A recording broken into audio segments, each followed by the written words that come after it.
I loved your comments, actually, because I think they're how the vast majority of the world are feeling. And you must have been delighted, Holly, just days after you were criticised for making them, all of these revelations talking about how Meghan has been described by her staff as a narcissistic sociopath who bullied all of her courtiers and even resulted in them crying in front of Prince William. Do you feel vindicated now, Holly? Well, I think it's extraordinary that so much of the mourning period and the Queen's funeral and all the events around that ultimately became about what Meghan and Harry were doing and where they were and what they were wearing, and not focused on what it should have been, which was about paying tribute and memorialising the Queen. And that was where sort of the basis of my comments came from, a sort of point of frustration where it's not about them and it shouldn't have been about them, yet it continued to be so, and they continue to make it about them. And I think when we've seen now Harry's scrambling to make edits to his book, that Meghan's been trying to make changes to her podcast, that's coming back on air next week. We'll see where it is. But I think one of the things that I have managed to achieve is in Australia we have a republic movement. If you see who leads it, you understand why it's never gone particularly far or done particularly well. But the backlash I received from some of these people, I seem to have turned them into monarchists overnight in the way their support for Meghan and the family. It's extraordinary. Perhaps if I say something about Andrew, I can boost his PR as well.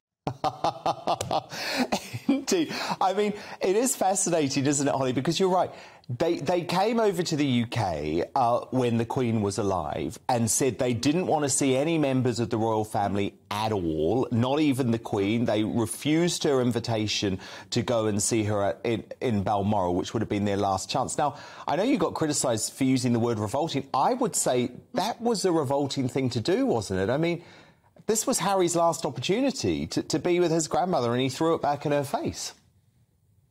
Look, my understanding is, and I could be wrong, that they were actually staying at Frogmore Cottage when they were in the UK, that they didn't bring the children with them, who a lot was made of, that they named their daughter after the Queen with regards to her nickname with Lilibet, and yet they didn't bring them over to see her, even in private, the Queen met her once or twice before her passing, and at 96, I know a lot of us were so moved when the Queen passed because regardless of her age, and we could see her failing health, that I guess we never thought that we were going to lose her.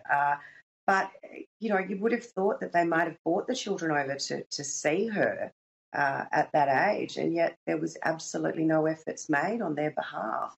Yet when the funeral efforts became all about Meghan and Harry, I just thought it was just revolting of them, and there's that word again, but it was behaviour that was so focused on them and not what it should have been about. No, indeed. And one thing I find so interesting, Holly, and I don't know if you've faced this over the past week, but let me know, I get it a lot, is if you ever criticise anything Harry and Meghan do, instantly their fans, and they tend to be folk on the hard left, instantly cry racism.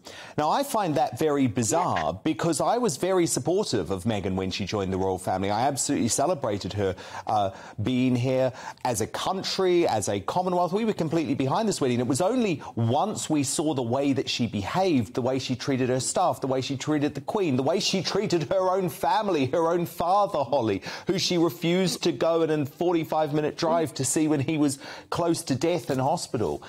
That's when we commented, and I don't think race has anything to do with it. Look, nothing I said had anything to do with race. The way that I feel about her and think about her has nothing to do with race.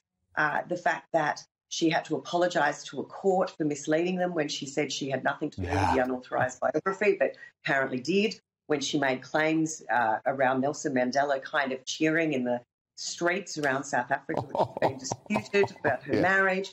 All of these sorts of things have built into a narrative that I'm sorry, I just don't really like the woman, and I don't know the woman, but I don't like her. There's plenty. The great irony that I found was people were criticising me, saying, how can you say this about her? You don't know her. You're a vile, vile human. And I'm like, well, you don't know me.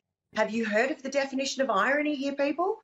Yes. So, I mean, it is just extraordinary. But I think, and I'm sure it's the same in the UK, conservative women, it wouldn't matter what we did or what we said, we would have the far left attack us regardless.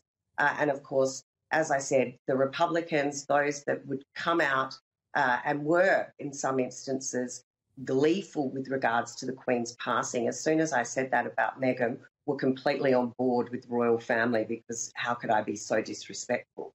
Yeah, So there's an irony in that, isn't there? You almost got whiplash with their turnaround and what they were going on with it.